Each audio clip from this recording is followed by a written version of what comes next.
The year was 1888, and London's East End was a place of shadows.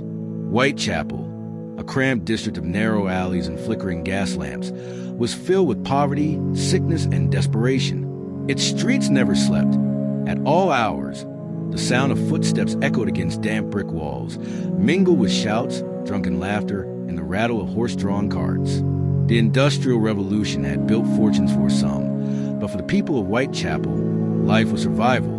Many women, left with few options, turned to the streets at night to earn a few pence, and it was among these women that the terror would begin. On the cold morning of August 31st, 1888, a carman named Charles Cross was walking along Buck's Row when he spotted something lying near a stable entrance. At first, he thought it was a tarp, but as he stepped closer, the outline of a woman's body emerged in the dim light. Her throat had been savagely cut twice, and her abdomen was ripped open. The woman was Marion Nichols, a 43-year-old mother of five who had fallen on hard times. Within minutes, police and a doctor arrived, but she was long dead. Her death seemed like another tragedy of East End life until the pattern began. Just 8 days later, on September 8th, another woman, Annie Chapman, was found behind a house in Hanbury Street.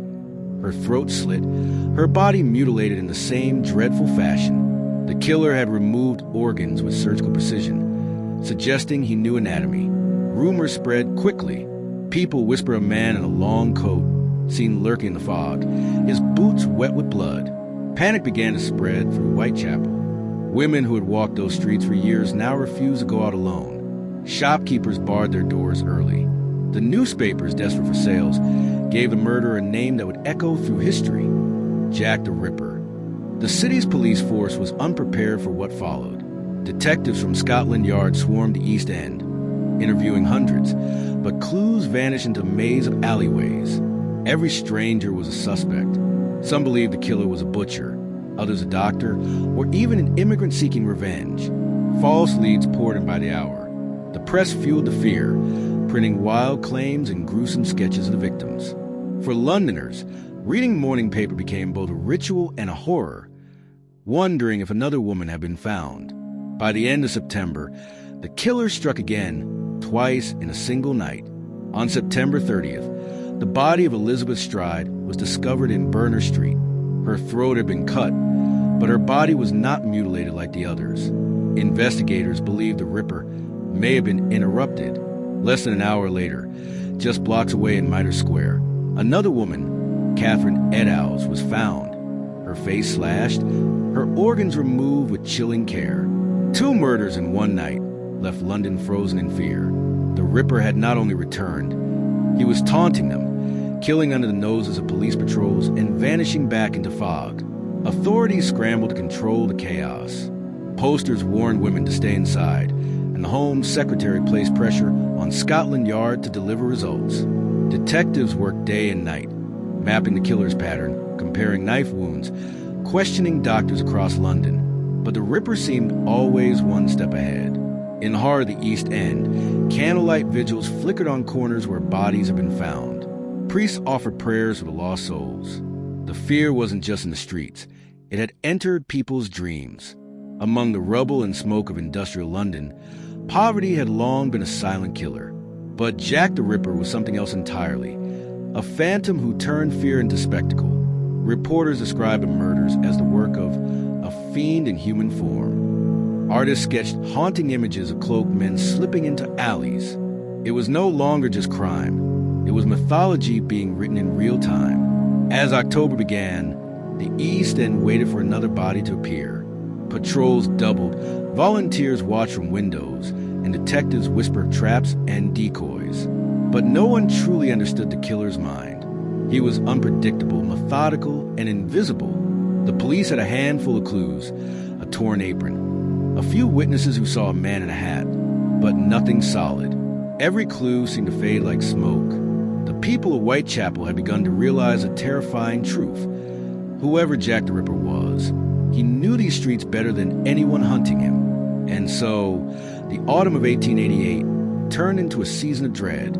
Fear became part of daily life, woven into every conversation and newspaper headline. Children were warned not to stray too far after dark. Men walked their wives home from work. Every shadow seemed to move. Every sound of boots on cobblestone felt like an omen. Whitechapel was no longer just a poor district. It was a hunting ground of a ghost. But the worst was yet to come. For even as the city braced itself, the Ripper was planning one final act, one that would shock the world and etch his name into history forever. As September 1888 bled into October, London was caught in a fever of fear and fascination. The newspapers could barely keep up with the killings, and their sensational headlines pushed the story to every doorstep. Crowds gathered outside police stations, trading rumors and staring at photographs of the victims printed on handbills. But while the city obsessed over who Jack the Ripper might be, the killer himself seemed to be watching and laughing. On October 1st, the Central News Agency received a chilling letter addressed to the boss. Written in red ink and filled with mocking humor, it read, "Dear boss, I keep on hearing police have caught me, but they won't fix me just yet." It was signed with a flourish, Jack the Ripper. The writer promised more murders, joking about cutting off ears and saving blood in a ginger beer bottle. Reporters loved it. The name was sensational, and within days, Jack the Ripper dominated every front page. Whether real or fake, the letter transformed a faceless killer into a worldwide legend. Then came another message, postmarked October 16th, a small box sent to Scotland Yard. Inside was a piece of human flesh and a note beginning with the words, "From hell." The writer claimed it came from Catherine Eddowes' kidney and dared police to catch him. The handwriting was crude, the tone vile, and the package stank of decay. Detectives and doctors examined it under lamplight, but the mystery deepened. Was it truly from a victim or an elaborate hoax by a sick prankster? No one could tell. Meanwhile, fear in Whitechapel had curdled into anger. Hundreds of men formed vigilance committees, patrolling the streets with clubs and lanterns. The police presence doubled, yet their frustration grew. Witnesses contradicted each other, clues vanished, and suspects slipped away. One week they were sure the killer was a foreign sailor. The next, a local doctor. A Jewish immigrant named John Pizer was arrested briefly, but released when he produced a solid alibi. Newspapers fanned racial hatred, and mobs prowled the alleys looking for anyone who looked suspicious. The Ripper's real weapon, beyond his knife, was chaos. Behind closed doors, detectives at Scotland Yard wrestled with pressure from Parliament and the press. Inspector Frederick Aberline, a veteran of East End investigations, studied every photograph, diagram, and autopsy report. He knew the killer moved quickly, perhaps striking and escaping within minutes. The fog, the dim gas lamps, the maze of alleys, all worked in the murderer's favor. Aberline ordered plainclothes officers to blend with the crowds, posing as laborers or drunks. But the Ripper never showed himself. Each night that passed without blood was both a relief and a provocation. London had turned the crimes into theater. Cheap pamphlets sold lurid sketches of victims. Songs about Jack the Ripper's dance echoed in taverns. Ghost tours began even before the case was cold. For the poor, fear mixed with grim fascination. Some women carried fake knives in their aprons to scare potential attackers, while others joked darkly that Jack was doing the police's work, cleaning up the streets. The line between horror and spectacle blurred, and the real tragedy, the women whose lives ended in the gutters, was drowned beneath gossip and greed. The police believed the killer might live in Spitalfields or near Commercial Street, within walking distance of each murder. Bloodhounds were tested, and detectives traced boot prints and carriage wheels through muddy courtyards. Still, nothing. London's fog swallowed every clue. Even the Ripper's letters yielded no progress. Handwriting experts argued endlessly, and the press kept publishing them, hoping for the next grisly boast. As October 1888 drew to a close, the tension in Whitechapel was unbearable. Some thought the murders had stopped, that maybe the killer had fled or died. But others felt something darker lingering in the air, a quiet before another storm. Prostitutes still stood under flickering gaslights, glancing over their shoulders. Policemen walked in pairs now, their boots echoing through empty streets. In one station house, Aberline muttered that the Ripper might strike again simply to remind them he was still free. And he was right. In the early hours of November 9th, the calm was shattered. A young woman named Mary Jane Kelly was found brutally murdered in her tiny room at 13 Miller's Court. Her body mutilated beyond imagination. For the first time, the killer had worked indoors, unseen and uninterrupted. The horror of that scene would mark the end of his rampage, and the beginning of the legend that would never die. The Ripper's letter had promised he would clip the lattice ears off. In Mary Kelly's room, he delivered far worse. The morning of November 9th, 1888, began like any other in the gray chill of Whitechapel. But within hours, the name Mary Jane Kelly would be whispered across London in horror. She was only 25, younger than the Ripper's other victims, a lively Irish woman who had once sung in taverns and dreamed a better life. She rented a small, single room at 13 Miller's Court, barely large enough for a bed and a broken table. The night before, neighbors had heard her singing softly to herself, the words of an Irish ballad fading into the rain. It would be the last song she ever sang. At around 10:45 a.m., her landlord's assistant, Thomas Bowyer, went to collect overdue rent. He knocked on her door. No answer. Then, through the cracked window pane, he pulled aside a curtain. What he saw froze him in place. Within minutes, the police were at the scene. Inspector Frederick Abeline himself arrived, and even he, a man hardened by years of crime, was shaken. Mary Kelly's body lay on the bed, horribly mutilated, far worse than any of the Ripper's previous victims.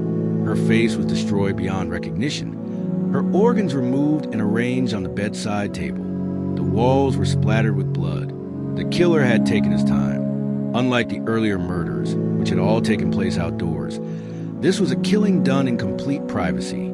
The door had been locked from the inside, suggesting the killer had been invited in, perhaps someone Mary knew or trusted. The mutilations were so extreme that even seasoned detectives refused to describe them in full. Dr. Thomas Bond, one of London's leading surgeons, declared it the work of a man with considerable anatomical skill and a complete absence of emotion. To him, this was no ordinary murderer. It was someone consumed by an almost ritual obsession. For a brief moment, investigators hoped this final act might bring clarity. They canvassed the neighborhood, questioned neighbors who reported hearing a faint cry of murder around for him, though in Whitechapel, such cries were common. Witnesses gave vague descriptions: a man in a long overcoat, a dark hat, a foreign accent. The same as before. Every lead collapsed. Every clue ended in fog. Within days, the police realized they had reached the same dead end. And then, as suddenly as he appeared, Jack the Ripper vanished. Weeks turned to months, and not a single new body appeared. Londoners waited for another killing, another letter, another horror, but there was nothing. The papers grew restless, printing new suspects weekly: a doctor named Montague John Druitt, who later drowned himself in the Thames; a Polish immigrant, Aaron Kosminski, confined in asylum. Even Prince Albert Victor, grandson of Queen Victoria, was whispered about in conspiracies, but no proof ever emerged. Scotland Yard quietly closed its files. The fear faded, but the fascination remained. The Ripper's name, however, refused to die. Books, plays, and penny novels turned the killer into a dark celebrity. His crimes had changed the very nature of how society viewed evil. For the first time, the world saw a murderer who killed not for money, passion, or revenge, but for reasons beyond comprehension. He became the blueprint for the modern serial killer, methodical, taunting, and faceless. In the years that followed, London's East End slowly rebuilt itself. The fog still rolled in at night, and the gas lamps still flickered over wet cobblestones, but Whitechapel would never truly be the same. Generations later, historians, detectives, and amateurs would continue to study the case, convinced they could succeed where Victorian police had failed. Modern technology, DNA tests, digital reconstructions, and criminal profiling all try to unmask the Ripper, yet each theory dissolved under scrutiny. The killer's true identity remains the greatest mystery in criminal history. Even now, more than a century later, his legend endures. The photographs of the victims, the yellowed police files, and the chilling letters are preserved in archives, reminders of darkness that once walked those narrow London streets. Jack the Ripper's shadow stretches far beyond the fog of 1888. Into every crime story that followed, every movie, every mystery that dares to ask how evil can exist without reason. Mary Jane Kelly's murder marked both the climax and conclusion of the Ripper's terror. There were no more killings after her, no final confession, no trial, only silence. The city that had once trembled at his name went back to work, its people forced to accept what the police could not solve. The East End healed in time, but it never forgot. The autumn of fear had passed, but its ghost remained, a phantom etched into the very heart of London. Somewhere in the endless crowd of history, the man who called himself Jack the Ripper disappeared, taking his secrets to the grave, and with him, the hope of ever knowing the truth. More than a century later, one thing is certain. He was never caught, never named, and never forgiven